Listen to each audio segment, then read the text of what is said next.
भैया जी कहीं मैं आपका एक बार फिर स्वागत है। मैं हूं प्रतीक त्रिवेदी। बातचीत के सिलसिले को शुरू करने के लिए एक साथ फिर एक बार हाजिर हूं। और आज जो बातचीत का सिलसिला है वो कांग्रेस के नेता राहुल गांधी के बयान पर है।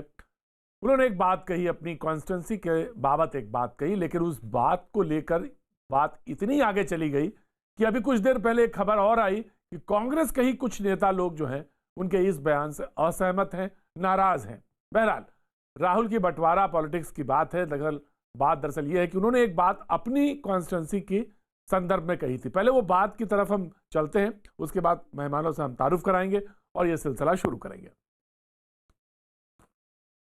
For the first 15 years, I was a member of parliament in the north.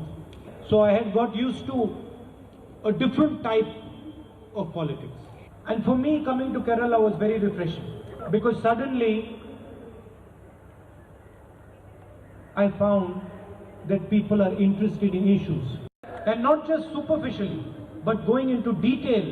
And recently I was talking to some students in the United States and I said, I really enjoy going to Kerala and I really love going to Wayanad.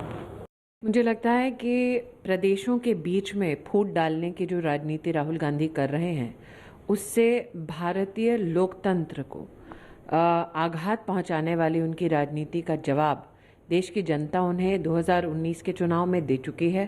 कल आपने गुजरात के जब स्थानीय निकाय के चुनाव के परिणाम देखे, उसमें भी कांग्रेस पार्टी की हार और 85% सीटों पर भारतीय जनता पार्टी की जीत जवाब है राहुल गांधी की डिवाइसिव पॉलिटिक्स का। मेहमानों की तरफ रुख करेंगे। नलिन कोहली जी आज बीजेपी का पक्ष रखने के लिए हमारे साथ मौजूद हैं। बहुत बहुत शुक्रिया नलिन जी। राधिका खेड़ा कांग्रेस का पक्ष रखने के लिए हमारे साथ मौजूद हैं। Thank you so much Radhika. हमारे साथ अवधेश कुमार जी वरिष्ठ पत्रकार हैं और हमारे साथ एक बार फिर से शरीक हो रहे हैं। Thank you so much. Doctor Anurag Bhadauria Samajwadi party के प्रवक्ता हैं, कैमरा सेट कर रहे हैं और उसके बाद कुछ देर में बोलना शुरू करेंगे। Thank you so much Anurag ji, thank you so much. और हमारे साथ सोनम महाजन जुड़ रही, राजनीतिक विश्लेषक हैं, दक्षिण भारत से हैं, बेंगलोर से आ रही हैं, जुड़ रही हैं हमारे साथ। Thank you so much. और उत्तर भारत के ठेठ कहना चाहिए जगह पश्चिमी उत्तर प्रदेश के मेरठ से सतीश प्रकाश जी हमारे साथ जुड़ रहे हैं। Thank you so much. राजनीतिक विश्लेषक हैं, थैंक यू, शुक्रिया, बहुत बहुत शुक्रिया। सबसे बगैर कोई वक्त दवाए कुछ देर पहले खबर आई है कि कुछ कांग्रेस के नेता लोग भी नाराज हैं। हालांकि वो वही लोग हैं जिन्होंने कुछ दिन पहले कुछ सवाल भी उठाए थे। मैं राधिका की तरफ रुख करना चाहूँगा।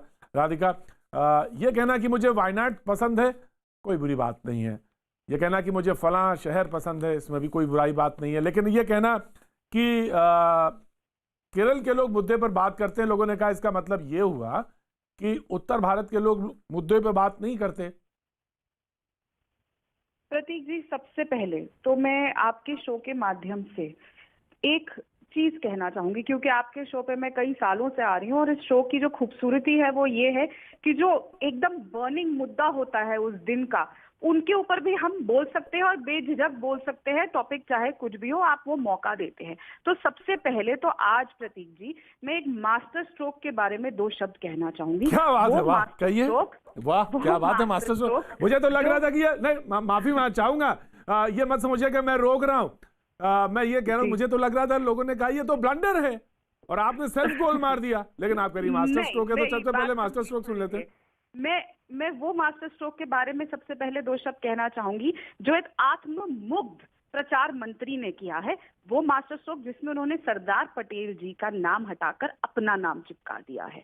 इतना बड़ा मुद्दा, बड़ी बड़ी बातें करी थी। सरदार वल्लभ भाई पटेल जी की इतनी बड़ी विश्व में सबसे ऊंची प्रतिमा लगाई थी। बार बात में उनके सामने, उनकी मूर्ति के सामने जो ड्रामा किया था प्रधान सेवक जी ने, हाथ जोड़ने का, झुकने का, क्या हुआ? आज सब धरा के धरा रह गया। और फिर एक डाइवर्जनरी टैक्टिक सामने आ गई। और वो डाइवर्जनरी टैक्टिक क्या कि अपनी चीजों को छुपाने के लिए फटाफट से विपक्ष के ऊपर या सबसे ज्यादा जरूरी राहुल गांधी जी के ऊपर सवाल उठाने शुरू कर दो। क्यों भाई, आप बात करिए ना। 100 रुपए पेट्रोल डीजल आज फिर दाम बढ़ गए, उसके बारे में आप चर्चा नहीं करना चाहते। 100 दिन हो गए, आज आप साफ गोई से बोलने वाली राधिका आज कहीं मुझे लगता बचाव करती हुई नजर आ रही है। नहीं प्रतीक जी, मैं उस बात पे भी आ रही हूँ। आप आइए ना, सीधे उसी पे आइए, उसी मुद्दे पे आते हैं ना। हाँ। जहां जहां भाजपा के पैर पड़ते हैं वहां वहां समाज का बंटाधार हुआ है, वहां वहां फैली है नफरत और वहां वहां फैली है सांप्रदायिकता। और ये तो सबने देश में देखा है। राजनीति का धर्म बनाना चाहिए, पर इन्होंने हमेशा धर्म की राजनीति करी है, देश को बांटने की राजनीति करी है। इसीलिए इनको लगता है कि हर इंसान जो कुछ बोलता है वो सिर्फ बांटने का काम करता है। अरे इनका तो इतिहास गवाह है कि बांटने वाले को, जो देश बांटना चाह रहे थे, उनको लंबे लंबे माफीनामे कर दिखे थे और उनके लिए मुखबरी करते थे।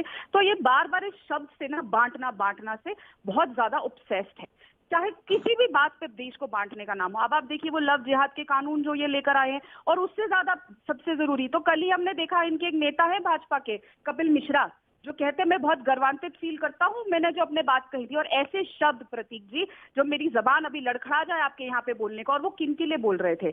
यूनिवर्सिटी के बच्चों के लिए, जेएनयू के बच्चों के लिए, जामिया के बच्चों के लिए, वो सबने देखा। ये चीजें हैं जो बांटती हैं देश को। इन्हीं चीजों का आईना दिखाने का काम तो राहुल जी ने अपने बयान में कहा। नलिन कोहली जी जवाब देंगे, इंतजार कर रहे हैं। नलिन कोहली जी, मैं आपके पास बिल्कुल बगैर कोई वक्त दबाए सीधे आपके पास जी, आप बांटने का काम करते हैं, नफरत की पॉलिटिक्स और डिवाइड की पॉलिटिक्स आप करते हैं, आप इल्जाम लगाते हैं उधर। हालांकि उन्होंने उस सवाल का जवाब नहीं दिया जो मैंने राधिका से पूछा था। राधिका, मैं जवाब दूंगा उसका, मैं आपको बताऊंगा कि क्या फर्क है उसमें और कुछ बातें कहां तक सही हैं, मैं बोलूंगा जी। सॉरी प्रतीक, नहीं कोई दिक्कत नहीं प्रतीक जी, इसमें कोई ज्यादा मेरे लिए चिंता का विषय नहीं है, क्योंकि ये तो राहुल गांधी जी के पक्ष में उतरने वाले हर व्यक्ति की विडंबना है कि कैसे राहुल गांधी जी के बयानों पर वो कोई स्पष्टीकरण दे या कोई बात बताए, क्योंकि राहुल गांधी जी अद्भुत बयानों के साथ लगातार आते हैं। उन्होंने ये कह दिया, मतलब पूरे उत्तर भारत को हल्का कर दिया, इतना हल्का कर दिया, ये भूल गए कि उनकी सगी माता जी जो है वहां रायबरेली से सांसद है। तो मतलब क्या वो एक हल्के इलाके का प्रतिनिधि है। उनकी बहन जो है उत्तर प्रदेश में लगी हुई है, उससे बड़ा राज्य तो है नहीं, तो एक हल्के इलाके में काम कर रही है। 10 साल खुद वो प्रतिनिधि रह चुके हैं अमेठी के, उससे पहले उनके पिताजी भी किसी जमाने में। तो राहुल गांधी जी, और आज देश के अंदर में जिसको कहते हैं पिटिशन, वो फाइल हो गए हैं अपने असेंबली में। बिहार में संजय मयूख जी ने किया, वहां उत्तर प्रदेश में योगी जी ने किया, निंदा करते हुए इस बात का। आगे चलिए, पौंडीचेरी में, पुदुचेरी में उन्होंने कह दिया कि मछुआरों की मंत्रालय ही नहीं है, भूल गए गिरिराज जी है, 2019 से। फिर केरल में उन्होंने विभाग डाल के बात को दोहराया।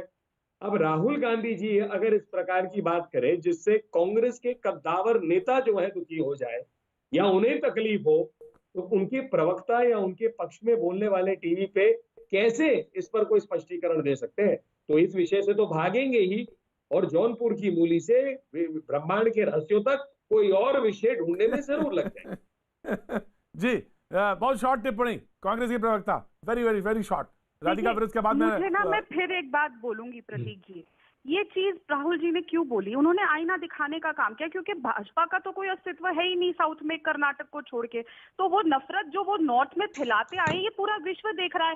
श्री राम हमारे आराध्य हैं और ये राम जी के नाम पे ही राजनीति करते हैं। क्या इन्होंने बार बार सांप्रदायिकता नहीं फैलाई है? क्या लव जिहाद हम नहीं देख रहे हैं क्या बार बार? और इन्होंने, बहुत अच्छा हुआ फिशरीज के बारे में बात करी नलिन कोहली जी ने, बहुत ही अच्छा हुआ। पर राहुल जी ने तो एक बार फिर आईना दिखाया ना, क्योंकि बहुत अच्छा हुआ कि उनके मंत्री सामने तो आए। हमें तो लगता था कि वो मंत्री सिर्फ एक ही लाइन जानते हैं, और वो बात है गिरिराज जी बात बात पे बोलेंगे इन्हें पाकिस्तान भेजो, इन्हें पाकिस्तान भेजो। उन्होंने पाकिस्तान लोगों को भेजने के अलावा और काम किया ही किया है। क्या ऐसा किया है हमारे मछुआरों के लिए? तो वो जब कुछ कर ही नहीं रहे तो वो मिनिस्ट्री ना होने के बराबर ही है। तो बार बार जो राहुल जी ने एक सवाल उठाया कि मंत्रालय नहीं है, तो यही तो बात है। क्या मैं मुद्दे पे लौटता हूं, हमारे मछुआरों के लिए? मैं मुद्दे पे लौटता हूं, सोनम महाजन, सही दाम मिले। मैं मुद्दे पे आता हूं। सोनम महाजन, कर्नाटक से, बेंगलोर से, जी सोनम महाजन। जी प्रतीक जी, पहले तो मिनिस्ट्री ना होना और ना के बराबर होना दो अलग अलग चीजें हैं। डेफिनेटली इट्स नॉट फैक्चुअल कि आप इतने बड़े मन से ये बात कह दें कि मिनिस्ट्री है ही नहीं जब वो है। दूसरी बात ये कि कांग्रेस की मानसिकता तो बहुत दुख से मुझे कहना पड़ रहा है कि बहुत देर से ऐसी है। 2015 में भी अगर आपको याद होगा तो खारगे जी ने ये पार्लियामेंट में कहा था, जब राजनाथ सिंह जी ने इंटॉलरेंस पे आई थिंक डिबेट चल रही थी, और उन्होंने कहा था कि आप तो आउटसाइडर्स हैं, आर्यंस हैं, तो आप कहाँ से हमें सिखाएंगे? हम तो 5000 साल से आपकी प्रताड़नाएं झेल रहे हैं। तो ये जब बीजेपी को टारगेट करने की बात आती है तो कहीं ना कहीं कांग्रेस जो है वो रेसिज्म से भी नहीं चूकती है, बहुत दुख की बात है। और अगर जैसे राहुल गांधी जी ने कहा, नॉर्थ इंडियन वोटर जो है वो सोच नहीं पाता या वो मुद्दों के लिए वोट नहीं करता, तो आई थिंक राहुल गांधी जी आज भी फिर ऑफ कोर्स अमेठी में राधिका, ही मुझे बने मालूम है रहते। ये नहीं कहा, राधिका This ये is नहीं कहा, मुझे definitely मालूम है, so grapes- राधिका मुझे मालूम है, grapes मैंने having- आपकी बात सही है, राधिका ने ये नहीं कहा, लेकिन ठीक है बोलने दीजिए, मैं ठीक कर दूंगा, करेक्ट कर दूंगा। जी सोनम। हाँ जी, ये तो अंगूर खट्टे है वाला मामला है कि आपको एक कॉन्स्टिट्युएंसी से वोटर ने वोट आउट कर दिया है, तो अब आप वोटर के पीछे ही चले जाएंगे। ये तो हमने तब भी देखा था जब राहुल गांधी जी हारे थे, उस समय भी उन्होंने कहा था कि अरे जिसको जवाब चाहिए मेठी का जाओ जाके प्रधानमंत्री से मांगो।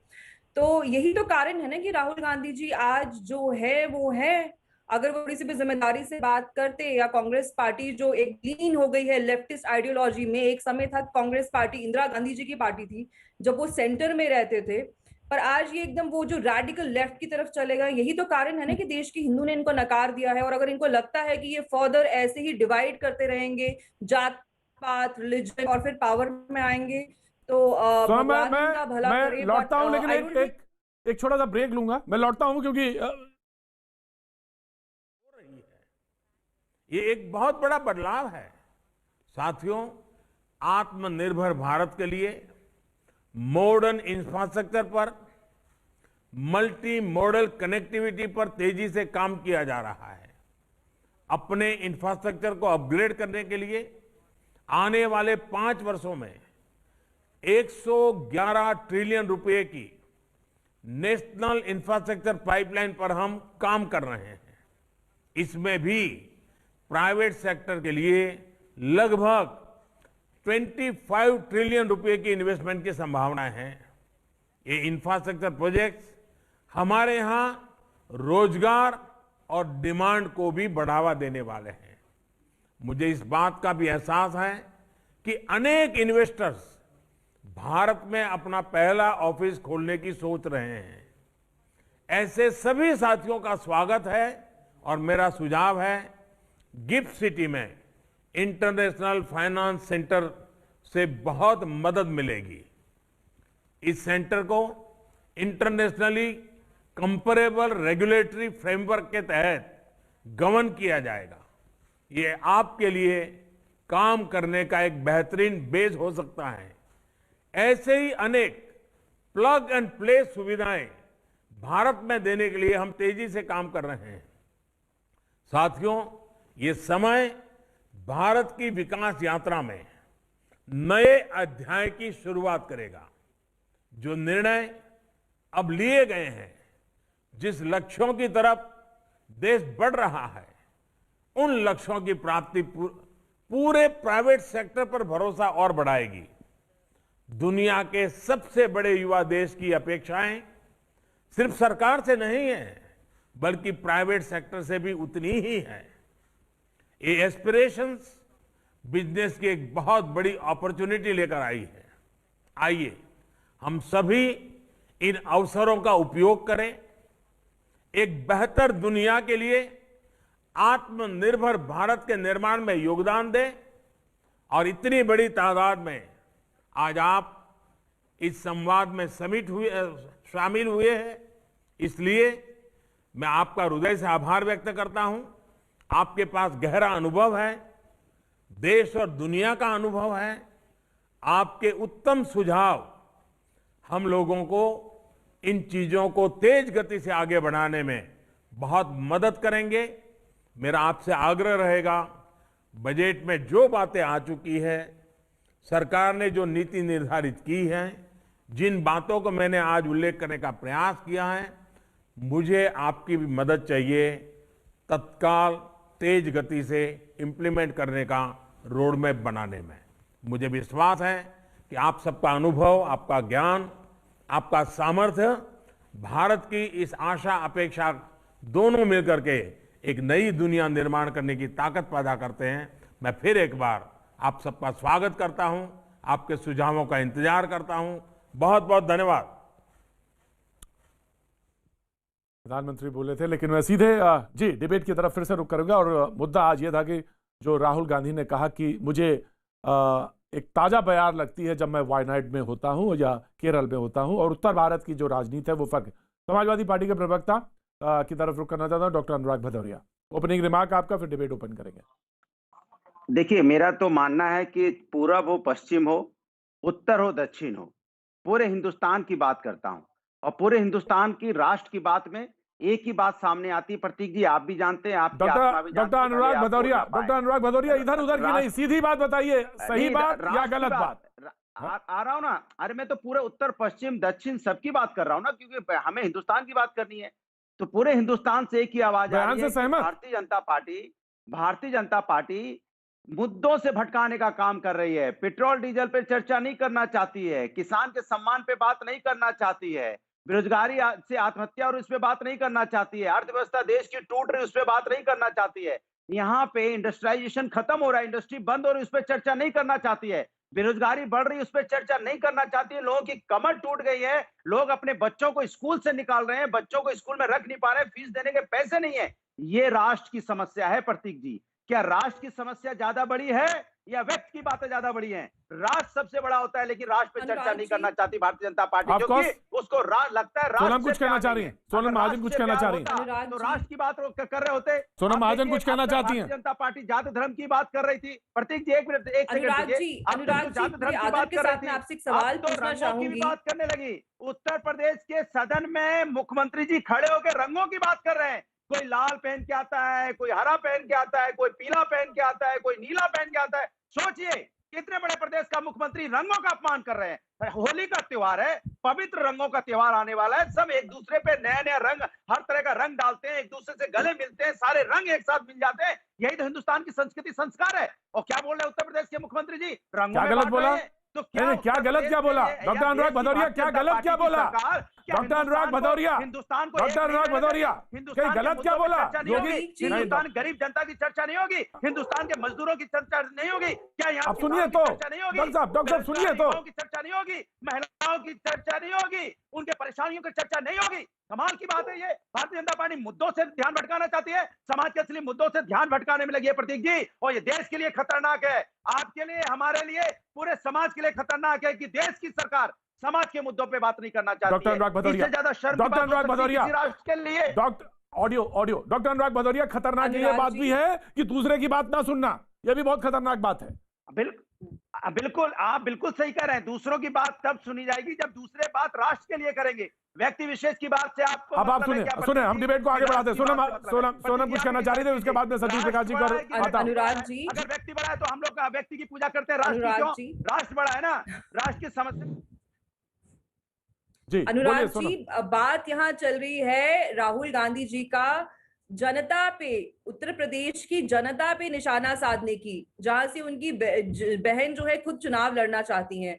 आप बात कर रहे हैं भाजपा की। आप ये बताएं कि राहुल गांधी जी ने जब वोटर को ही कह दिया कि वोटर को ही चुनना नहीं आता है, कि उसको in a way this is what he has said, कि जो उत्तर भारतीय वोटर है, जो वहां का मतदाता है, उसको नहीं पता कि किस तरह के लीडर को उसको चुनना है। तो क्या आप ये बात से आप इत्तेफाक रखते हैं कि राहुल गांधी जी जब ये कहते हैं कि अमेठी का जो वोटर है उसको सोल्यूशन की बात करनी नहीं आती, उसको डेवलपमेंट नहीं चाहिए कंपेयर टू दक्षिण भारतीय वोटर, तो क्या आप इस बात से इत्तेफाक रखते हैं? आप बात करें भाजपा की, बात यहाँ पे भाजपा की नहीं चल रही है, बात यहाँ पे वोटर की चल रही है, जिसको राहुल गांधी जी ने अपमानित किया है। ये नहीं, ये पाकिस्तानी है, खालिस्तानी है, चोर है, डकैत है, मैं तो इससे भी इत्तेफाक नहीं रखता। फिर क्या करेंगे आप अपनी सरकार को हटा दीजिए। आपकी सरकार के लोग ही तो कह रहे हैं, भारतीय जनता पार्टी के लोग तो लगातार किसानों का अपमान करते जा रहे हैं। पहले तो वो मेरी सरकार नहीं है, आपकी भी सरकार है, आपकी भी सरकार है, प्रधानमंत्री तो आपकी भी है, सरकार तो आपकी भी है। मेरे अकेले वोट करने से तो ना तो सरकार बनती है, ना तो लोग आत्महत्या कर रहे हैं। अनुराग जी बहुत अच्छा काम कर रहे हैं, मुद्दे से भटकाने का जनता। ठीक है अनुराग जी, ठीक है अनुराग जी, ठीक है, मैं रोक रहा हूँ, मैं दोनों को रोक रहा हूँ। कांग्रेस की प्रवक्ता कुछ कहना चाह रही थी, 2 बार उन्होंने हाथ उठाया जी, क्लैरिफाई करना चाह रही है कुछ चीज जी। मुझे ना प्रतीक जी, एक तो समझ नहीं आ रहा, ये जो सरकार के घोषित प्रवक्ता यहाँ बैठी है, ये बार बार राहुल जी के बयान को तोड़ मोड़ के क्यों बोली जा रही है? आप सोनम महाजन की बात कर रहे हैं? इनको भी डर लगता है क्या जी? इनको सच बोलने से डर लगता है क्या? इनको भी डर लगता है, मतलब क्या हुआ? नहीं नहीं राधिका, इनको भी डर, आप बोलिए ना, मैंने तुरंत टोका। शायद आपके पास कंटेंट नहीं है, इसलिए you stooping down to personal attacks. Bigg Boss, Bigg Boss खत्म हो चुका है, कंटेंट सब छोड़ दीजिए। It doesn't be Bigg Boss में जानती हूँ आप बड़ी फैन है, कंटेंट बोलना बंद करिए, फोटो की बात मैं आपके बीच में नहीं बोलूंगी। मैं बोल लूंगी, बोल लीजिए, आप बोलिए, आपका कंटेंट पूरा हो गया, बिग बॉस से बाहर आइए। मैं पते की बात कर रही हूँ, मैंने किसी का पक्ष तो लिया ही नहीं। मुझे तो दिक्कत ये है कि आप वोटर को क्यों अपमानित कर रहे हैं? मैडम आपको दिक्कत हो रही है कि मैंने आपको भाजपा का घोषित प्रवक्ता बोल दिया, लेकिन आपको एब्सोल्युटली आप मुझ पे एस्पर्शंस लगाएंगे तो मुझे ही दिक्कत होगी ना, राहुल गांधी जी को दिक्कत थोड़ी ना होगी, मुझे ही होगी ना। मैं ना ऐसे मुझे ही होगी ना, मेरा कोई गॉडफादर तो बैठा नहीं है, नहीं कर सकती। मेरी बात आप मुझसे ही करेंगी। अनलाइक यू, सोनम महाजन, मैं रोकता हूं पार्टी को दिक्कत होगी, मेरी कोई पार्टी नहीं है, so you speak for yourself. Sonam मैं आपको रोकता हूं जी। Radhika please clarify, Radhika please, very quickly Radhika. एक चैनल एक जो भी कह के आप यहाँ पे बैठे हुए हैं, राजनीतिक विशेषज्ञ राधिका सबका सम्मान है। मैं क्लैरिफाई कर रहा हूँ। नहीं जानना, आप तो दूसरी पार्टी ज्वाइन करके बैठेंगी, मैंने तो कोई पार्टी ज्वाइन नहीं की। आप लोगों का क्या है, आज आप इस पार्टी को डिफेंड करते हैं, कल आप किसी और पार्टी में होंगी, आपसे मैं क्या बात करूँ? आप लोगों को दीन धर्म कोई आपकी आइडियोलॉजी है क्या? आप मुझे मत सिखाइए मैं क्या हूँ। Right Sonam, right Radhika go ahead, I am not interested to speak to you. अगर ये झूठी औरत का आप माइक कम कर देंगे तो मैं इनको पैनल पे ही बता दूं कि मैं उस परिवार mind your language madam, please Radhika आराम से, राधिका शब्दों का ध्यान रखें। बता देती हूँ, मैं इनको अपनी, मैं कैसे रेस करी गई हूँ और मैं क्या हूँ और मैं कौन हूँ और मैं किस विचारधारा से आती हूँ, ये बता। आप नेशनल टीवी में बैठ के पर्सनल अटैक कर रही हैं। Radhika cool down, Radhika cool down. चुप बैठ जाती हूँ। नहीं Radhika, I have a name, address me as Sonam. My मैं नेम इज बीच में नहीं बोलती हूँ और ये बार-बार सोनम का ऑडियो डाउन करेंगे। राधिका प्लीज ऐसे अल्फाजों से बचेंगे, शब्दों से बचेंगे जो अपमानित करते हैं। झूठी तो आप बोलिए, अब आप बोलिए, अब अपने कंटेंट पे आइए।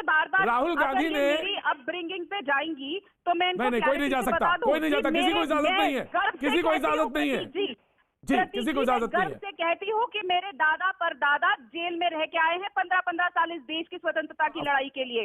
ताम्रपत्र मेरे घर में 2 हैं। मैं ऐसे परिवार से आती हूँ, तो ये प्लीज मेरी अपब्रिंगिंग की बात मत करिए। मेरे देश के, मेरे घर के परिवार के जिन्होंने मुझे अपब्रिंगिंग दी है, उन्होंने देश के लिए अपनी जान दी है। तो आप मत बताइए कि मेरी अपब्रिंगिंग क्या है। मैं आपकी तरह झूठ नहीं बोलती नेशनल टेलीविजन पे, मैं किसी का बयान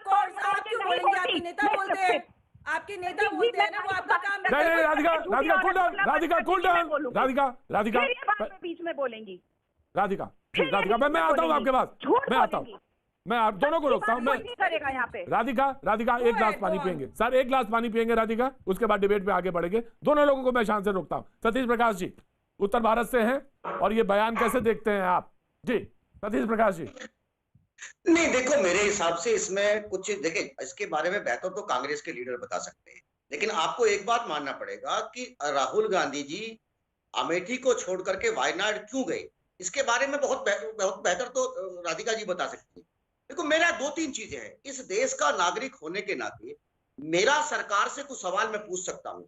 अगर देश के प्रधानमंत्री जी गुजरात छोड़ करके उत्तर प्रदेश में इलेक्शन लड़ सकते हैं, या ईरानी जी भी उत्तर प्रदेश से तो है नहीं, वो आकर के उत्तर प्रदेश में चुनाव लड़ सकती है, तो ये राइट राहुल गांधी जी के भी पास है कि वो भारत के किसी भी तो इसमें तो किसी ने सवाल नहीं उठाया ना, इसमें तो बीजेपी ने सवाल नहीं उठाया ना। नहीं, सवाल यही है ना, आज तो नहीं उठाया ना। देश के प्रधानमंत्री जी है, आज देश के प्रधानमंत्री जी नरेंद्र मोदी जी अपने दिल पे हाथ रख करके ये कहते हैं कि उन्होंने, उनके मन से भारत बसता है या गुजरात बसता है। अगर उनको किसानों की बात करनी हो तो उत्तर भारत के किसानों की बात का जवाब भी वो जाकर के बाकायदा गुजरात के कच्छ में खड़े होकर के जवाब देते हैं। अगर वो उत्तराखंड के नेशनल पार्क में अगर मगरमच्छ के साथ फोटो खिंचवाते हैं तो चर्चा वो कहीं ना कहीं गुजरात के मगरमच्छों की बात करते हैं। और यही मोदी जी लोकसभा के अंदर 15 दिन पहले अगर पुलवामा अटैक से पहले 15 दिन पहले मात्र 8 गुजराती जो पर्यटक मारे गए, उनका वृत्तांत बताते बताते लंबे लंबे आंसू बहाते हैं। एक भी आंसू अगर उनके मन से निकला हो कभी पुलवामा के शहीदों के लिए, ये दुर्भाग्य था क्या कि गुजरात का कोई व्यक्ति उसमें अगर शहीद हो जाता तो आंसू निकल जाते। देखिए मैं सतीश जी मैं आता हूं आपके पास, अभी मैं आता हूं।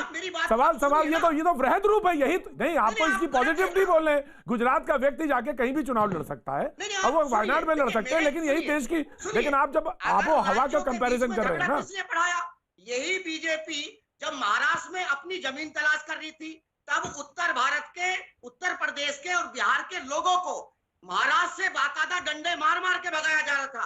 अभी 4 साल पहले गुजरात में इन्हीं मोदी जी के प्रदेश में बिहार के लोगों को बाकायदा वहां से नकेला गया। आपको दूध बेचना है पहले सतीश जी मैं इस बात को नहीं मानता। ऑडियो में रोक रहा हूँ सतीश जी, ऑडियो रोक रहा हूँ मैं, और सतीश जी ऑडियो रोक रहा हूँ। पहली बात तो ये कि मोदी जी का गुजरात नहीं है और ना राहुल जी का वायनाड है ना केरल। ये मुल्क सबका है, बराबर है, और इस पे बिल्कुल मैं बहुत स्पष्ट, ना जबान लड़खड़ाएगी ना मेरे कहने में कुछ। ये मुल्क सबका है, मोदी जी का है गुजरात, या हम बोल ही नहीं सकते कि नहीं वो मोदी जी का गुजरात हो गया और यह केरल हो गया, वायनाड हो गया राहुल जी का। ये क्या है? Nalin will answer. Nalin please respond. तो मैं आता हूं अवधेश जी। देखिए आपके ना प्रोग्राम की एक खासियत है कि तर्कों के आधार पे बहुत चर्चाएं होती है, और मैं आपके प्रोग्राम को बहुत एक अच्छे बौद्धिक स्तर का प्रोग्राम मानता हूँ। मैं प्रतीक जी आपकी बेफजूल में तारीफ नहीं कर रहा, सिर्फ आपको बता रहा हूँ जो जनरल इंप्रेशन आपके कार्यक्रम का, and it's a beautiful show. लेकिन मैं इतना जरूर कहूंगा कि आपके शो की क्षमता बढ़ती है जब हम सब मिलकर उस शो में उस रूप से बोलते हैं। उत्तेजित होने की कोई आवश्यकता नहीं है। तर्कों के आधार पे जिसको जो कहना है कहे। भाई संविधान ने किसी को यहाँ इस कार्यक्रम में रोक थोड़ी ना दी है कि वो अपनी बात नहीं रख सकते, आप भी पूरा अधिकार उनको दे रहे हैं। लेकिन थोड़ा सा अगर हम संयम से बोले तो शायद दर्शकों को ज्यादा आनंद आएगा। मेरा ऐसा एक सुझाव है, किसी को पसंद आए, अगर पसंद नहीं आए तो मैं आपका क्षमा प्रार्थी हूँ, क्योंकि मेरा किसी की भावना को किसी तरीके से ठेस पहुंचाने का कतई कोई इच्छा नहीं। अब विषय पे लौट जाते हैं। ठीक है ना, ये मोदी जी का एक मिनट मैंने सुन लिया भाई साहब, मैंने सुन लिया आपकी बात में। नहीं है आपने, मैं भी चाहता हूँ कि मेरे दुख दर्द की बात भी उनके मन में आए। सिर्फ बीजेपी और राजनीतिक दलों को, हाँ, लेकिन आप ऐसा है ना भाई साहब, फायदे नुकसान की बात ही आएंगे ना। अगर उनके मान में, अब मैं कुछ कह दूं विषय पे प्रतीक जी, या मेरे बोलने बिल्कुल सर, मैंने आप ही को बोला। नलिन जी किसानों की बातों का जवाब भी वो गुजरात की भूमि से देंगे और गुजरात में खड़े होकर के ये बताएंगे उत्तर भारत के किसानों को कि सतीश जी सुन लेते हैं, सतीश जी अभी अवधेश जी नहीं बोले। सतीश जी, मॉडल इस देश में चलेगा क्या, है ना? अगर गुजरात का नहीं, गुजरात का नहीं चलेगा, जो अच्छा है वो चलेगा, जो अच्छा है। नहीं Satish ji, no please, audio down सुनना चाहते। ना सतीश जी ऑडियो सुन, ऐसा नहीं। ये भाषण देखिए ऐसा है, मैं आपको एक मैं गलत फहमी पहले मैं दूर कर दूं। हो सकता है कई लोगों को लगता होगा कि एक प्रोग्राम में आकर एक भाषण का मंच बन जाता है। भाषण के लिए एक मंच है, जाइए, नहीं रोका है, वहां जनता के सामने बेहिचक जो कहना चाहते कहिए ना, हम भी कहते हैं, आप भी कहिए। लेकिन आप आ जाते हैं, मतलब ये कहां पर लिखा हुआ है कि देश के प्रधानमंत्री या देश के कोई भी व्यक्ति, प्रधानमंत्री को अलग करिए, कोई भी व्यक्ति, ये अधिकार किसने आपको दे दिया सतीश जी? और गलतफहमी कि वो उसी तरीके से बोलेंगे जैसे आप चाहते हैं। आप कौन है? संविधान से ऊपर है, आपका संविधान है, जैसे बोलना है, जिसको बोलना है वो वैसे ही बोलेगा। आपका प्रश्न पूछना अपनी जगह है, लेकिन ये इच्छा नहीं जोड़ सकते आप कि देश के प्रधानमंत्री ऐसे ही बोलेंगे, इसी भूमि से बोलेंगे, इसी शब्दों पे बोलेंगे और इन्हीं विषयों पर बोलेंगे जो सतीश जी ने तय किया है। ये मैं बड़े विनम्रता से कह रहा हूं, ये अहंकार है आपका।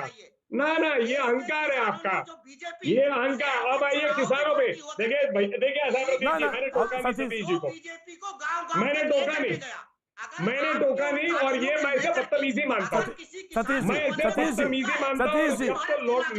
ये बदतमीजी है, आपने उनको ये बदतमीजी है सतीश जी, के ऊपर सवाल उठा दिया ना, ये बदतमीजी है सतीश जी, ये तर्क नहीं, ये तर्कहीन व्यक्ति जो है। मैं ऑडियो रोकता हूँ, ऑडियो रोके प्लीज, ऑडियो रोके, मैं ऑडियो रोकता। सतीश जी कौन सी तमीज है? सतीश जी अपनी बात रखने का मुझे अधिकार नहीं है। सतीश जी आप तो यूनिवर्सिटी में प्रोफेसर हैं, प्रोफेसर हैं आप बात क्या तो सुन लीजिए। प्रोफेसर है ये यहाँ राजनीति करना चाहते हैं क्या? प्रोफेसर बात है? सुनिए। प्रोफेसर क्लास में होंगे, यहाँ शो पे राजनीति कर रहे हैं और बोलने की भी क्षमता किसी को नहीं रखते, सुनने की क्षमता इनमें नहीं है। ये क्या बात हुई? मैंने इनकी बात नहीं सुनी। हर शब्द से मैं इनके साथ इत्तेफाक नहीं रखता हूं, डंके की चोट में कह रहा हूं, नहीं रखता हूं, लेकिन फिर भी मुझ में सुनने की क्षमता दी है। प्रोफेसर होकर क्या समझ रहे हैं कि मुझ पे ज्ञानवर्धन करेंगे और इस रूप से करेंगे कि राजनीति है? एक एक करके आते हैं। क्या आप किसानों पे बात करना चाहते हैं? हर चीज जो मैं कहता हूं, 9 करोड़ किसानों के बैंक अकाउंट में हर 4 महीने में पैसे जाते हैं। किस प्रधानमंत्री ने किया? नरेंद्र मोदी ने किया। किस प्रधानमंत्री ने किया? 8 करोड़ महिलाओं की उज्ज्वला गैस कनेक्शन है इस देश में। 90% रिपीट सिलेंडर लेते हैं और उनमें से उज्ज्वला कनेक्शन में से पूरे कोविड काल में 3 उनको मुफ्त गैस सिलेंडर दिए गए। 3 लाख करोड़, कोई भूखा नहीं, मतलब 80 करोड़ लोगों तक अनाज गया है कोविड में। कोविड में हर आदमी ने दाना बुलाया, पता नहीं क्या क्या बुलाया प्रधानमंत्री नरेंद्र मोदी जी को। आज किसी से पूछिए तो भारत का जो कोविड मैनेजमेंट है अच्छा माना जाता है। किसी को मानने को तैयार नहीं, क्योंकि लोग राजनीतिक दृष्टि से देखते। देखे, जरूर देखें। और आइए आप गुजरात मॉडल की अगर बात करते हैं, देश के आज प्रधानमंत्री हैं वो, आज अगर गुजरात ये भी बता दीजिए लगे यार, किसानों की इतनी आपको चिंता है तो किसानों के प्रति संवेदनाएं व्यक्त की आपने। किसी ने 2 शब्द बोले, 150 से ज्यादा किसानों की मौतें हो गई। मैं आ रहा हूं, अवधेश जी नहीं बोले हैं, मैं 1 by 1 वक्त एक छोटे से ब्रेक का, ब्रेक के बाद मैं फिर हाजिर होता हूं। बने रहिए हमारे साथ।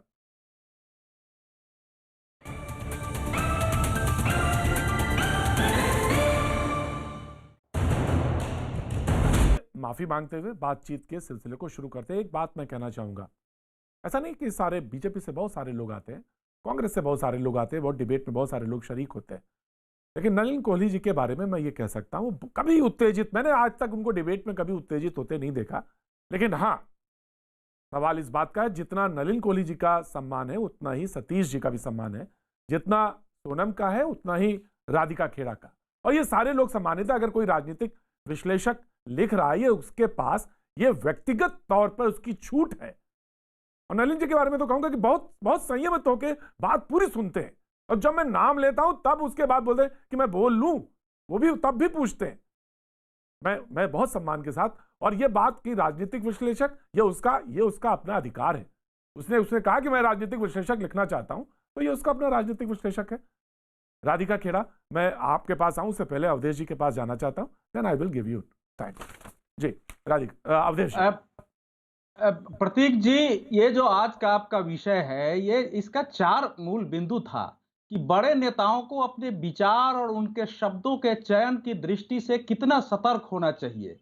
कांग्रेस के चुनावी भविष्य की दृष्टि से भी, राहुल गांधी के कांग्रेस के नेतृत्व की क्षमता की दृष्टि से, और देश में दक्षिण के अलावा उत्तर में जमीनी मुद्दे लोग उठाते हैं कि नहीं उठाते हैं, इसकी दृष्टि से ये बहुत ही महत्वपूर्ण डिबेट था। मैं किसी का नाम नहीं लूंगा, लेकिन हमारे भाई लोग अगर इसको जाना था, जापान पहुंच गए, चीन बनाने पर तुले हैं, तो उनको मुबारक हो। मैं तो अपने को यहीं तक केंद्रित रखूंगा। देखिए, ये जो राहुल गांधी जी का वक्तव्य केरल में है, इसके लिए मेरा वाक्य यह है कि एक शायद थोड़ी कांग्रेस के भविष्य की दृष्टि से एक बेहतर रणनीति को थोड़ा अपने शब्दों के चयन में और जुबान पर संयम न रखने के कारण कैसे जोखिम में डाला जा सकता है, इसका एक दुखद उदाहरण है ये। देखिए, कांग्रेस की इस समय की रणनीति यह है कि यद्यपि उत्तर भारत में और पश्चिम भारत में तात्कालिक रूप से हम नरेंद्र मोदी को एक दो तीन राज्यों को छोड़ दे बहुत ज्यादा चुनौती देने की स्थिति में नहीं है, लेकिन साउथ के कई राज्यों में चूंकि भाजपा की वो स्थिति नहीं है और वहां हमारा जनाधार बचा है, इसलिए हमको वहां फोकस करना चाहिए। और आगामी विधानसभा चुनाव में अगर राहुल गांधी वहां से कुछ सफलता ले आते हैं तो उनके नेतृत्व पर वो G23 या G43 क्वेश्चन उठा रहा है, वो शायद उस पर कुछ विराम लगेगा और नेतृत्व उनको स्वीकार होगी। तो ये रणनीति गलत नहीं है, क्योंकि 1977 में भी जब पूरे देश ने नकारा था तो साउथ में आपको मालूम है 153 सीटें कांग्रेस को आई थी, जिसमें से 91 सीटें साउथ ने दे दी थी, आंध्र ने 42 में से 41 सीटें दे दी थी, तो ये कर्नाटक ने 28 में से 26 सीटें दे दी थी। 2009 में अगर कांग्रेस 200 को क्रॉस किया था, आप देखेंगे कि साउथ का उसमें सबसे ज्यादा योगदान था। तो रणनीति की दृष्टि से ये तो ठीक है, लेकिन क्या इसके लिए यह कहना जरूरी था कि मैं जब अमेरिका में गया तो हमने कहा कि भाई केरल में जाने से मुझे ताजगी मिली, वहां के लोग जमीनी मुद्दे उठाते हैं, और मैं उत्तर भारत की राजनीति करता था तो मुझे शायद बेहतर वो वातावरण, दूसरे वातावरण में काम करता था, यहाँ के लोग मुद्दे उठाते हैं, जमीन पर जाते हैं। अब ये भले उनकी भावना जो रही हो, लेकिन उत्तर भारतीय लोगों के अंदर ये भाव पैदा हो रहा है कि राहुल गांधी ने हमारा अपमान किया है। अब कांग्रेस की जो मीटिंग आज हो रही है, वो लोग खुल के बोलेंगे नहीं, लेकिन लोगों ने असहजता महसूस की है, और जिस ढंग से स्मृति ईरानी और भाजपा ने मुद्दे को उठाया है, उसी ढंग से ये 2022 उत्तर प्रदेश के चुनाव में, जहां से कांग्रेस लगभग साफ है, 1 सीटें है लोकसभा में, और उत्तर भारत के और दूसरे भारत के अन्य रीजन में भाजपा के अलावा दूसरी विरोधी पार्टियां भी मुद्दा बनाएंगे। पूरा कर लूं, ज्यादा लंबा मैं नहीं बोलता हूं, मुझे आधे घंटे, आपने जो है 40 मिनट बाद तो मुझे बुलाया है, मैं लंबा बोलता भी नहीं हूं, लेकिन एक विषय रखता हूं ताकि इतना लंबा बोलने के बाद और कितना लंबा बोलोगे प्रभु? इतना लंबा तो बोल दिया, तब से तो बोल ही तो रहे हो भाई। टीवी डिबेट में इतना बोल दिया, आप 3 मिनट से 4 मिनट से बोल रहे हो प्रभु। में कमाल है प्रभु। आपको तो आपको इस विषय से, अरे प्रभु बोलिए बोलिए बोलिए बोलिए, राष्ट्र के मुद्दों पे भी बात कर लीजिएगा। अगर आपका मन भर गया हो तो राष्ट्र के मुद्दों पे भी थोड़ा बोल दीजिएगा। अगर हिंदुस्तानी है तो हिंदुस्तानी मुद्दों पे भी 1-2 प्रकाश डाल। अरे नहीं अनुराग की बात है, राष्ट्र के मुद्दों पे भी तो बात कर रहा है, डाल दीजिए लगे। आपने पूछा कुछ बोलते कुछ है, मैं विषय पर अंतिम लाइन में बोल रहा हूं। बोलिए आप बोलिए, अवधेश जी राष्ट्र के मुद्दों बोलिए अवधेश जी बोलिए, लास्ट सेंटेंस बोलिए। ऐसा है कि अब बीच में तो मैं आज नहीं चाहता था बोलूं, क्योंकि मैं विषय पर बोलता हूं।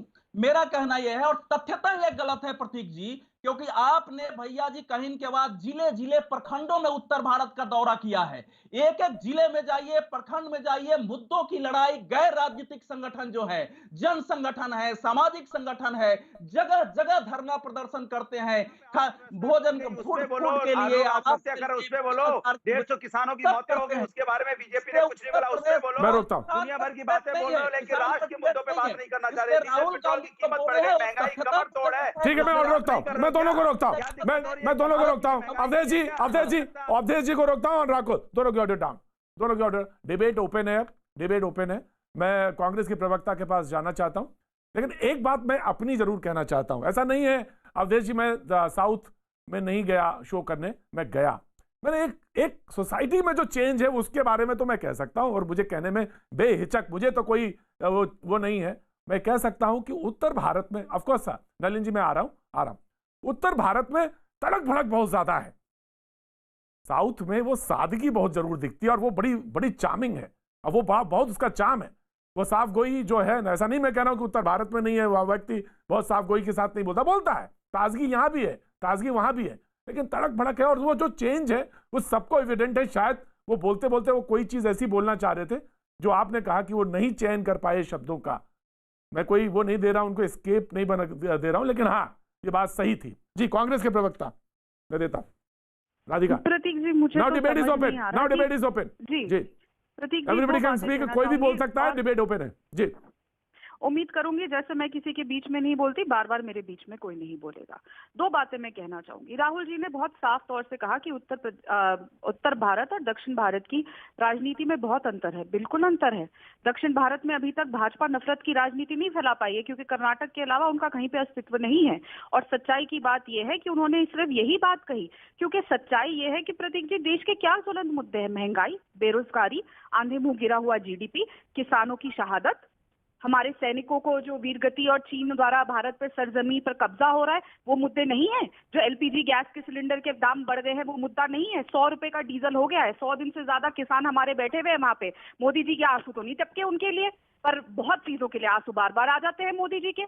तो क्या गलत बोला राहुल जी ने अगर वो बोला है कि क्योंकि भाजपा उत्तर भारत में ज्यादा राजनीति करती है, उनका कोई अस्तित्व है ही नहीं साउथ में, तो डिफरेंस तो आएगा ही। यहाँ पे लव जिहाद का कोई कानून नहीं है। यहाँ पे बात पे अगर कोई हिंदू और मुसलमान लड़का लड़की साथ होते हैं तो उनको ये नहीं कहा जाता कि आप पाकिस्तान जाओ, यहाँ पे लव जिहाद हो रहा है, और उनके घर में घुस के उनको मारा जाता है। ऐसा नहीं होता है।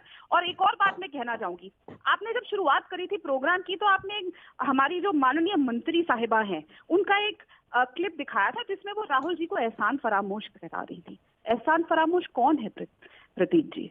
क्या मैडम पूरे देश को ये बताएंगी कि एहसान फरामोश वो खुद स्वयं है जो इस देश की महिला एवं बाल विकास मंत्री हैं, उत्तर प्रदेश से सांसद हैं, लेकिन इस प्रदेश की बेटी जो बलात्कार की पीड़िता थी, जिसकी मौत हो गई, उसके परिवारजनों को उसकी बॉडी तक नहीं मिली थी कि वो उसको अग्नि दे सके, उनकी आवाज तो वो बनी नहीं।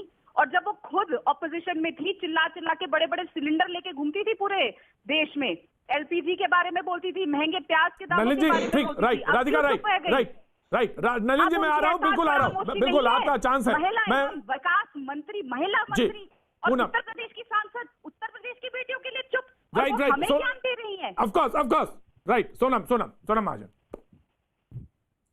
प्रतीक जी, हर क्षेत्र का अपना उसकी कुछ खासियत होती है। राइट, मैं मानता हूं, मैं इस बात से सहमत हूं आपकी, 100% इस बात से सहमत हूं मैं आपकी। केरल में मैंने माना बहुत ज्यादा लिटरेसी है, वहां लव जिहाद का मुद्दा ऐसा नहीं है क्योंकि उठता नहीं है, क्योंकि वहां की सरकार उठाना नहीं चाहती, तो इसका मतलब है नहीं है कि ये नहीं है कि है नहीं।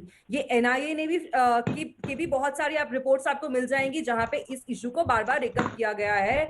आप केरला के कोर्ट्स के भी ऑब्जर्वेशंस देख लीजिए, इट्स बीन ऑब्जर्व्ड कि वहां पे लव जिहाद का प्रॉब्लम है। और दूसरी बात ये, जो लव जिहाद का लॉ है, बहुत सारे लोगों को पढ़ने की जरूरत है। It is not specific to a particular religion. ये किसी भी एक धर्म को लेके ये लॉ नहीं बनाया गया है। और अगर आपको किसी एक क्षेत्र में जाके, मैं मानती हूँ कि राहुल गांधी जी अगर वहां गए हैं, उनको वहां से एक चुनाव लड़ना है, तो ऑफकोर्स वो वहां की अच्छाई करेंगे, पर आप उसके लिए जरूरी नहीं है ना कि आप किसी और क्षेत्र को उठा के वहां की बुराई करना शुरू कर दे, क्योंकि वो भी मतदाता है, ये भी मतदाता है। केरल के अपने इश्यूज हैं, उत्तर प्रदेश के अपने इश्यूज हैं। और बार बार ये बात कही जाती है कि नरेंद्र मोदी जहां भी जाते हैं वो वहां का एक कनेक्शन निकाल लेते हैं। अगर वेस्ट बंगाल जाते हैं तो कहते हैं कि मेरा बंगाल का ये कनेक्शन था। तो कांग्रेस को कौन मना कर रहा है? आप अपने पॉजिटिव कनेक्शंस निकालें, आपको किसी को कोई दिक्कत नहीं है। बट एज एन इंडियन मुझे ये दिक्कत है कि जब कोई ये बोलेगा कि क्योंकि मैं इतने सालों से साउथ में रह रही हूँ, मुझे तो ऐसा कभी नहीं लगा, मुझे तो किसी साउथ इंडियन ने, किसी दक्षिण भारतीय ने ये नहीं बोला कि तुम लोग मुद्दों की राजनीति नहीं करते, हम लोग ऐसा करते हैं, हम तो बहुत मिलजुल के ही रहते हैं। तो फिर ये नेता क्यों चाहते हैं कि हम लोग बट जाएं? ये इंफीरियोरिटी कॉम्प्लेक्स, ये अपना इंफीरियोरिटी कॉम्प्लेक्स जो है, ये अपने मतदाता पे क्यों डालना चाहते हैं? जी राधिका, ये सवाल है। आपको मुद्दों की राजनीति करनी नहीं आती तो आप अपनी बात करें, आप मतदाता जी राधिका, ये सवाल है। जी राधिका, ये सवाल है। बहुत दुख होता है प्रतीक जी, जब बार बार पे ना असली मुद्दों से भटकाने के लिए बार बार ये चीजें बोलते हैं। मैं फिर बोलूंगी, आपको ये फर्क इसीलिए दिखता है सोनम जी साउथ और नॉर्थ में, क्योंकि मैं फिर बोलूंगी वहां पे नफरत फैलाने वाले, नफरत के बीज बोने वाले लोग, भाजपा सरकार, आरएसएस की विचारधारा नहीं पहुंच पाई है। अभी भी दक्षिण भारत बचा हुआ है नफरत की राजनीति से, और ये सच्चाई है। इसीलिए वहां पे और यहाँ पे बहुत अंतर है। यहाँ पे वो ये सच्चाई है। क्या आपकी सरकारें उत्तर प्रदेश में क्या किस बात पर राजनीति करती है? भगवान श्री राम पर, जो हमारे आराध्य हैं, उनके नाम पर राजनीति करती है। वो राजनीति हमें साउथ में नहीं दिखाई देती। ये बहुत बड़ा डिफरेंस है। मुद्दों की राजनीति हो रही है, और इसीलिए सोनम जी, कर्नाटक के आगे आप लोग आगे पहुंच ही नहीं पाए। और कायदे से तो नलिन को देना। जी जवाब दीजिए। खरीदी हुई सरकार है, जल्दी से नलिन के पास जाना चाहता हूँ। जी भाजपा ने एमएलए सरकार बनाई है, दोबारा आपको भी राधिका जी, अभी इस चीज को हफ्ता भी नहीं हुआ है, वीडियो उठा के देख लीजिए मल्लापुरम में किस तरह की परेड निकाली गई है, तलवारों के साथ, अल्लाह अकबर के नारों के साथ, और वहां पे क्या किया गया है। इसलिए आप ये मत कहिए कि वहां पे नफरत की राजनीति नहीं चलती है। हर जगह के अपने कुछ ड्रॉबैक्स होते हैं, शॉर्टकमिंग्स होती है। इसका मतलब ये नहीं है कि आप एक पूरे एरिया को उठा के इसको डिमोनाइज कर दें। आप कैसे कह सकती हैं आईसिस की जो सबसे ज्यादा पार्टिसिपेशन है वो सदर्न स्टेट से है? अब क्या आप उसको जनरलाइज करेंगे बैठ के? कश्मीर से इतनी आईसिस की पार्टिसिपेशन नहीं है जितनी केरला और तमिलनाडु से। तो फिर आप कैसे कह सकती हैं कि वहां पे नफरत की राजनीति नहीं होती है? नफरत की राजनीति ना होती तो वहां के लोग उठ के जाके टेररिस्ट रैंक्स ज्वाइन नहीं करते। पॉलिटिकल ऑर्गेनाइजेशन है कि टेरर ऑर्गेनाइजेशन है, पहले आप उसमें अंतर कर लीजिए। यहाँ पे पॉलिटिकल ऑर्गेनाइजेशन की आपने कहा ना, देंगे, मैं नहीं दूंगी प्रतीक जी। नफरत फैलाने वाले लोग हर जगह होते हैं, नफरत फैलाने वाले लोग। नलिन कोहली जी, नलिन कोहली जी, राइट, मैं रोकता हूँ, दोनों को रोकता हूँ। सोनम जी, आपने मेरा काम आसान कर दिया। आपने ये देश के सामने बता दिया कि ISIS और भाजपा RSS एक ही विचारधारा है। Thank you so much. Right, Nalin Kohli ji, Nalin Kohli ji. थोड़ा वापस गंभीर डिबेट पे आए, लेकिन मेरे हिसाब से सोनम जी ने एक अच्छा विषय भी उठाया। आईसिस और की ग्रोथ जो है साउथ में है, उसका ना तो भाजपा ना कांग्रेस से है। और मैं राधिका जी से विनम्रता से कहूंगा कि आईसिस जैसे एक बिल्कुल इनह्यूमन टेररिस्ट ऑर्गेनाइजेशन को ना प्लीज किसी राजनीतिक दल से मत करिए। आप जो है ह्यूमैनिटी के अगेंस्ट भी जा रहे हैं। मतलब जो आईसिस ने महिलाओं के साथ किया, याजदी के साथ जो विश्व में किया है, उसको दोहराया नहीं जा सकता टीवी शोज पे। मुझे लगता है अपनी राजनीति जरूर करिए आप राधिका जी, लेकिन इस हद तक मत लीजिए कि किसी टेररिस्ट ऑर्गेनाइजेशन का कंधा आपको यूज करना पड़े एक राजनीतिक पॉइंट को लाने के लिए। दूसरी बात, आपने कहा नहीं, मुझे खत्म करें लेकिन नलिन जी, मैंने ऐसा कुछ नहीं कहा है। सोनम जी ने कहा मैं भाजपा की बात कर रही थी, मुझे जो बात समझ आई, ISIS की बात कर रहे थे।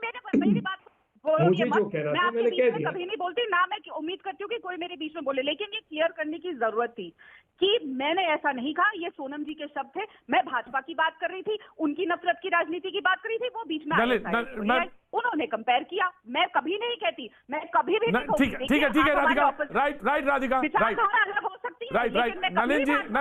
नलिन जी, मेरी एक परेशानी आप सबसे बेहतर इस पैनल में सबसे अच्छा समझेंगे, क्योंकि टेलीविजन आप बहुत अच्छा बेहतर जानते हैं, वो ये कि ब्रेक लेना होता है। मुझे ब्रेक लेने दीजिए, ब्रेक के बाद मैं हाजिर होता हूँ। वक्त छोड़े से ब्रेक के बाद आता हूँ।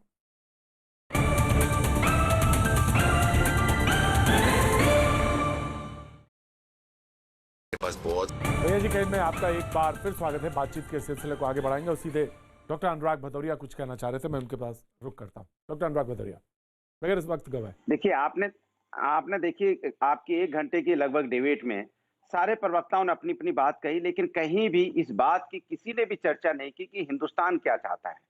हिंदुस्तान क्या चाहता है इसकी बात नहीं है। सभी चुनाव लड़ते हैं इस बात पे ना कि कल हम डिबेट रखेंगे ना इस पे, कल हम इस पे डिबेट रखेंगे कि हिंदुस्तान क्या चाहता है। रखिए ना। अरे तो हिंदुस्तान में सभी आते हैं ना। आप जो चर्चा इस बात पे हो रही है, चर्चा तो इस बात पे भी होनी चाहिए ना कि किस तरह की बातें देश में चल रही हैं। आप देखिए, एक नया फॉर्मूला आपने इजाद कर दिया है, ये जो कहते हैं ना राजनीतिक विशेषज्ञ, ये राजनीतिक विशेषज्ञ की परिभाषा हमें समझा। डॉक्टर अनुराग भदौरिया, मैं ऑडियो रोकना चाहता हूं, ऑडियो रोकिए। डॉक्टर अनुराग भदौरिया, कल मैं आपको अभी फिर मौका दूंगा बोलने के लिए, अभी तुरंत दे रहा हूं। मैं विनम्रता के साथ हाथ जोड़ रहा हूं। हमारी एक एडिटोरियल मीटिंग होती है सुबह 10:30 बजे। कल से मैं आपको जोड़ रहा हूं एडिटोरियल मीटिंग में। कल से सुबह 10:30 बजे से मैं आपको अपनी एडिटोरियल मीटिंग में जोड़ लूंगा और ये मैं तय करूंगा कि डिबेट क्या होनी चाहिए। मैं बिल्कुल आपको जोड़ूंगा। मैं क्या मीटिंग में कल आज डिबेट किस पे करें 5:45 में भैया जी, क्योंकि अब तो मैं बंगाल जाने वाला हूं। लेकिन मैं तय जरूर करूंगा डॉक्टर अनुराग भदौरिया कि ये मीटिंग में ये जरूर होना चाहिए कि देश को क्या चाहिए ना। प्लीज ऑडियो ओपन करिए। किसी बीजेपी के नेता ने क्यों नहीं ट्वीट किया? कोई बीजेपी के नेता 150 किसानों ज्यादा मौतें होगी उसके घर क्यों नहीं गया? इस बारे में राजनीतिक विशेषज्ञ क्यों नहीं बोलते या बीजेपी के नेता क्यों नहीं बोलते? क्या वो 150 किसान हिंदुस्तानी नहीं है? क्या 150 किसानों के बच्चे हिंदुस्तानी नहीं है? वो किसान जिसके बेटे फौज में भी है, पुलिस में भी है, वो इस देश के नागरिक हैं। देश के लिए बाप यहाँ पे अनाज पैदा करके देश का पेट भरता है, तो बेटा वहां फौज में खड़े होकर सीमा पे हमारे देश की सुरक्षा करता है। लेकिन उस बारे में कोई चर्चा नहीं होती है, उस बारे में कोई बात नहीं करना चाहता बीजेपी के नेता। क्या चिंता की बात नहीं है प्रतीक जी? क्या इस पे चर्चा नहीं होनी चाहिए? क्या इस पे बात नहीं करनी चाहिए भारतीय जनता पार्टी के नेता? बिल्कुल होनी चाहिए। क्यों नहीं होनी चाहिए? क्यों नहीं होनी चाहिए? पिछले 3 महीने से चर्चा हो रही है, 3 महीने से चर्चा देश में हो रही है। मौतें हुई उस पे बात की या पेट्रोल 100 रुपए पार हो गया, किसी ने ट्वीट किया? मैं पूछना चाहता हूं, किसने ट्वीट किया? बीजेपी के बड़े नेताओं ने जो राष्ट्र की बातें करते हैं यहाँ बैठ के। क्या 100 रुपए ज्यादा पेट्रोल की कीमत बढ़ी? किसी नेता ने ट्वीट किया? किसी नेता ने बोला कि महंगाई बढ़ गई है? क्या राष्ट्र की बात नहीं है? अनुराग जी, क्या महंगाई राष्ट्र की बात नहीं है? बेरोजगार यहाँ पे आत्महत्या कर रहा है, किसी ने बोला? ऑफकोर्स अनुराग जी, मैं आपकी मौत के मुंह में सो रहा है, किसी ने बोला? ये बात नहीं करना चाहते। ये बात कहां की करना चाहते हैं? अल्लाह अकबर की बात लेके आ गई थी अभी, जिसको आप राजनीतिक विशेषज्ञ बोल रहे हो। ये जाति धर्म की बात करने गलत बात है डॉक्टर अनुराग भदौरिया, ये गलत बात है डॉक्टर अनुराग भदौरिया। व्यक्तिगत टिप्पणियां नहीं, ये गलत बात है। मैंने पहले भी क्लियर किया। Audio down, audio down. Doctor Anurag Bhadauria का audio down. Sonam Mahajan please respond, उसके बाद फिर आप अवधेश जी प्लीज रिस्पॉन्ड। मैं सिर्फ अपने बारे में बात कर सकती हूँ। मैंने, आप बोले पेट्रोल प्राइसेस का मुद्दा मैंने उठाया है, किसानों का मुद्दा मैंने उठाया है, अगर किसी को क्योंकि मेरी बातों से बहुत तकलीफ हुई है, क्योंकि उनके पास तर्क पे बात करने के लिए कुछ नहीं है, तो मैं उनसे क्षमा मांगूंगी। बाकी मुझे उनके सर्टिफिकेट की जरूरत नहीं है। पूरी डिबेट निकल गई, पर अनुराग जी ने उस बात का जवाब नहीं दिया अभी तक कि क्या वो सच में मानते हैं कि यूपी का जो मतदाता है वो सॉल्यूशन की राजनीति पे विश्वास नहीं रखता। उसका जवाब वो नहीं देंगे। वो जा रहे हैं फार्मर्स पे। और मैं क्यों ना बात करूं, जब केरला की सड़कों पे ये हुआ है और हमारे ही एक पैनल पे कोई बैठ के कहता है कि केरला में या साउथ में नफरत की राजनीति नहीं होती है, तो मैं क्यों ना जवाब दूं? क्या ये झूठ है? आप जाके उन लोगों से कहिए, उनसे बात करिए। Don't shoot the messenger. आप उनसे जाके बात करिए जिस तरह की रैलीज निकालते हैं, देश का माहौल खराब करते हैं। आप मुझसे क्यों कह रहे हैं? यही आपकी सच्चाई है, क्योंकि आप ऐसे नफरत फैलाने वाले लोगों को तो टैकल कर नहीं सकते, क्योंकि यही लोग तो हैं जो आपका वोट बैंक है। इसी तरह के तो लोग हैं जो आपसे अपने निजी फायदे के लिए जात पात के नाम पे आप लोगों को वोट करते हैं। इसीलिए तो आप इस तरह के लोगों का आप इनकी जो साइड लेते हैं। क्या जरूरत है आपको ऐसे लोगों की साइड लेने की जो अल्लाह अकबर के नारे लगाते हुए अपने देश के दूसरे धर्म के लोगों को हिंदुस्तान की आवाज करवाते हैं? आप उनकी साइड लेंगे। हिंदुस्तान की एकता की आवाज आपके गले से नहीं निकल सकती। हिंदुस्तान के विकास की राजनीति आपके गले से नहीं निकल सकती कि हिंदुस्तान को क्या सपना दिखाया गया था और क्या हिंदुस्तान आज हो गया है। हिंदुस्तान की हालत क्या हो गई है? क्या अनुराग जी की आवाज मेरी बहुत निकलती है और सही मुद्दों पे निकलती है। इट्स जस्ट दैट एक समाजवादी पार्टी के स्पोक्सपर्सन से मुझे ये सब ना तो कहना है ना तो सुनना है। राम के देश में पेट्रोल की कीमत ज्यादा है। आप पहले अपनी पार्टी की हालत जाके देखिए। आपने ब्राह्मण, यादव, दलित यही सब तो किया आज तक। अरे मैंने क्या करते रहते हैं? क्या मैंने महिलाओं में बोला? आपने बोला आपने क्या? आपने तो मुझे अटैक कर रहे हैं। मैंने आपसे एक बार भी मैंने आपसे कुछ कहा? आप मुझे क्यों बार-बार तकलीफ हो रही है? अगर मैंने ये बात नेशनल टीवी पे बोल दी, doctor Anurag Bhadauria please cool down. Doctor Anurag Bhadauria please. क्या मैं दोनों को चुप करा रहा हूं। अवधेश जी डिबेट को आगे बढ़ाइए। जी प्रतीक जी, मैं एक बात तो पहले कर दूं डिबेट को। देखिए, पत्रकारिता में अगर हम प्रिंट में हैं तो वहां स्पेस की लिमिट होती है, टीवी में है तो वहां टाइम की लिमिट होती है और एक सब्जेक्ट होता है जिस पर हम केंद्रित होकर बहस करते हैं। जिस दिन किसान पर है, विकास पर है, देश की एकता पर है, मैं आ रहा हूं सतीश जी, आ रहा हूं। बिल्कुल मुझे ध्यान है, मैं आपको देता हूं। जी तो मेरा देखिए इस समय जो मैं कहना चाह रहा हूं कि ये कांग्रेस को, स्वयं राहुल गांधी के, उनके रणनीतिकार को, उनके जो सलाहकार हैं, उनको गंभीरता से विचार करने की जरूरत है कि आपका सामना नरेंद्र मोदी और अमित शाह की उस भाजपा से है जो रुकना, बैठना और स्थिर रहना नहीं जानती है। 2016 में पश्चिम बंगाल के चुनाव में बीजेपी की बुरी हालत के बाद अब देखिए कैसे उन्होंने काम किया और 2017 आते आते उन्होंने पंचायत चुनाव में अपने को सेकेंड पार्टी बना दिया और आज वो लड़ाई में है। उसी ढंग से तेलंगाना में जो 2018 के चुनाव में वो बिल्कुल कमजोर हो गए थे, लेकिन 2019 में उन्होंने 19.5% वोट पाया और काम किया है। तो आप जो कुछ भी आपका टकराव वहां से है, तो कांग्रेस में क्या इस प्रकार का नेतृत्व या राहुल गांधी वो क्षमता प्रदर्शित कर पाते हैं अपने बयानों में, अपनी रणनीति में, जो उनका मुकाबला कर सके? क्योंकि वो राधिका प्लीज रिस्पॉन्ड। केरला का वक्तव्य हो, राधिका प्लीज बहुत जल्दी, वेरी शॉर्ट, बहुत शॉर्ट, क्योंकि मुझे सतीश जी से पूछना है, टाइम निकल रहा है। दो चीज कहूंगी। सबसे पहली चीज, हाँ, राहुल जी बिल्कुल मोदी जी का मुकाबला नहीं कर सकते। वो इसलिए नहीं कर सकते, अवधेश जी, प्रतीक जी, यहाँ पे बैठे हुए सभी पैनलिस्ट, क्योंकि राहुल जी सच बोलते हैं और मोदी जी सिर्फ जुमले देते हैं। और ये मैं नहीं कहती, देश के गृह मंत्री ने स्वयं एक चैनल में अपने बयान में कहा है कि मोदी जी ने सिर्फ जुमला दिया था। राहुल जी हमेशा सच बोलते हैं और गरीब की लड़ाई लड़ते हैं, प्रताड़ित की लड़ाई लड़ते हैं। और हमें हो सकता है इसीलिए जो बार बार वहां से अमेठी की सांसद अब चुनी गई है, बार बार उन पर सवाल उठाते हैं। और दूसरी बात, मैं एक बात भूल ही गई थी कि बिल्कुल सही कहा सोनम जी ने कि वहां पे नफरत की राजनीति हो रही है साउथ में। अरे भाजपा के पार्टनर है AIMM, वहां पे नफरत की राजनीति तो तेलंगाना में वो कर ही रहे हैं, आंध्र प्रदेश में भी उन्होंने फैलाई है। तो भूल ही गए, बिल्कुल सही कहा था, नफरत की राजनीति तो भाजपा के साथ कर ही रहे हैं। वालों में AIMIM भी। राधिका जी जी बिल्कुल सही कहा अवधेश जी आपने। जी नहीं, बिल्कुल सही कहा। देखिए जल्दी बीजेपी के ऊपर ये आरोप है कि वो मुद्दों को भटका करके, जनमानस के मुद्दों को हटा करके कहीं ना कहीं राहुल गांधी जी के बयानों के ऊपर चर्चा करती है। लेकिन एक राजनीतिक विश्लेषक होने के नाते मैं मानता हूं कि ये हो सकता है कि ये ट्रम्प कार्ड हो कांग्रेस का, आप याद कीजिए जब मध्य प्रदेश और राजस्थान के चुनाव थे, देश के प्रधानमंत्री जी ने जब चुनाव बंद हो गया तो बाकायदा हिमालय की गुफाओं में छुप करके उन्होंने चुनाव प्रचार किया। आज वही परिपाटी कहीं ना कहीं हो सकता है कि राहुल गांधी जी, क्योंकि बंगाल में चुनाव होने वाला है और बीजेपी तरह के हथकंडे अपना रही है, ये भी हो सकता है सोनम महाजन, राहुल गांधी जी। राइट सर, सवाल ये आपका। सोनम महाजन, देखिए प्रतीक जी, बहुत सिंपल सी बात है, अगर आपका विपक्ष आपको प्लेटर पे रख के एक मुद्दा देगा तो सरकार उसका क्यों इस्तेमाल नहीं करेगी? ये तो राहुल गांधी जी को चाहिए कि वो सोच समझ के बात करें। अगर किसी भाजपा के नेता के मुंह से भी ऐसी बात स्लिप होगी जिसका विपक्ष फायदा उठा सकता है तो वो जरूर उठाएगा। ये तो जिम्मेदारी आपकी खुद की बनती है कि आपको क्या कहना चाहिए। डिबेट में आज अभी सिर्फ कॉमा, कल फिर होगी मुलाकात, बने रहिए हमारे साथ।